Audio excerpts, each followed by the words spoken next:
কাতার বিশ্বকাপে অনেকটা তরুণ দল নিয়েই পাড়ি জমিয়েছিল লে আলবিসেলেস্তেরা। সেই দলের 2/3 ফুটবলার এবারও বিশ্বমঞ্চ মাতাবেন। টানা দ্বিতীয়বারের মতো শিরোপা জয়ের মিশনে সেই দলের ওপরই আস্থা রেখেছেন স্কালোনি। আর্জেন্টিনার স্কোয়াডের সবচেয়ে বড় চমক হয়তো মার্কোস আকুনার না থাকা। যদিও সাম্প্রতিক সময়ে রিভার প্লেটে নিয়মিত সুযোগ না পাওয়ায় বিষয়টি অনেকটা প্রত্যাশিতই ছিল। স্কোয়াডে দ্বিতীয় প্রতিষ্ঠিত কোনো লেফট ব্যাক না থাকায় এই পজিশনে তাকে দিয়ে বাড়তি সুবিধা আদায়ের সুযোগ ছিল কোচের। এই পজিশনে ফাকুন্দো মেদিনা কিংবা ভ্যালেন্তিন বার্কো থাকলেও সাম্প্রতিক সময়ে মিডফিল্ডে খেলেছেন বার্কো, তবে লেফট ব্যাকেও বেশ অভিজ্ঞ তিনি। সব মিলিয়ে এই পজিশনে ভুগতে পারে ডিফেন্ডিং চ্যাম্পিয়নরা। মার্কোস সেনেসির বদলে ফাকুন্দো মেদিনাকে দলে নেওয়াও অবাক করার মতোই। যদিও সাম্প্রতিক সময়ে নিয়মিতই সুযোগ পাচ্ছিলেন সেনেসি, কিন্তু অভিজ্ঞতা বিবেচনায় দ্বিতীয় সেন্টার ব্যাক হিসেবে লিসান্দ্রো মার্তিনেজকেও রাখা হয়েছে। রক্ষণ ভাগে 8 ফুটবলার বেছে নিয়েছেন স্কালোনি। এর মধ্যে কেন্দ্রীয় ডিফেন্সে Leonardo Balerdi, Lisandro Martinez, Cristian Romero, Nicolas Otamendi ও ফাকুন্দো মেদিনা রয়েছেন। এর মধ্যে প্রয়োজনে বাঁ প্রান্তেও খেলতে পারেন মেদিনা, যদিও বাঁ প্রান্তে নিকোলাস তালিয়াফিকো অন্যতম ভরসা।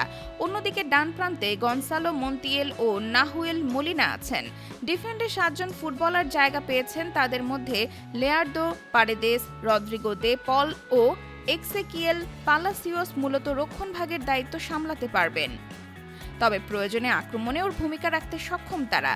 অন্যদিকে আক্রমণাত্মক মিডফিল্ডে স্কালোনির ভরসার নাম Valentin Barco, Giovani Lo Celso, Alexis Mac Allister ও এনজো ফার্নান্দেস।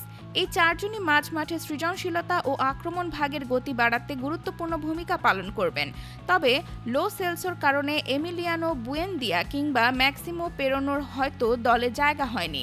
আক্রমণ ভাগেও একাধিক বিকল্প আছেন।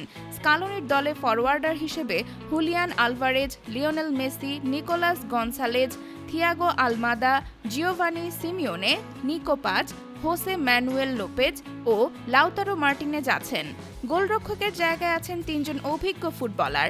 অ্যাস্টন ভিলার হয়ে সম্প্রতি উয়েফা ইউরোপা লিগ জেতা এমিলিয়ানো দিবু মার্টিনেজ আবারও আর্জেন্টিনার প্রথম পছন্দ। কাতার বিশ্বকাপ ফাইনালে ফ্রান্সের বিপক্ষে তার অসাধারণ পারফরম্যান্স এখনও দর্শকদের মনে গেঁথে আছে। এছাড়া দলে রয়েছেন অ্যাটলেটিকো মাদ্রিদের হুয়ান মুসো এবং অলিম্পিক মার্সেইয়ের হেরোনিমো রুলিও।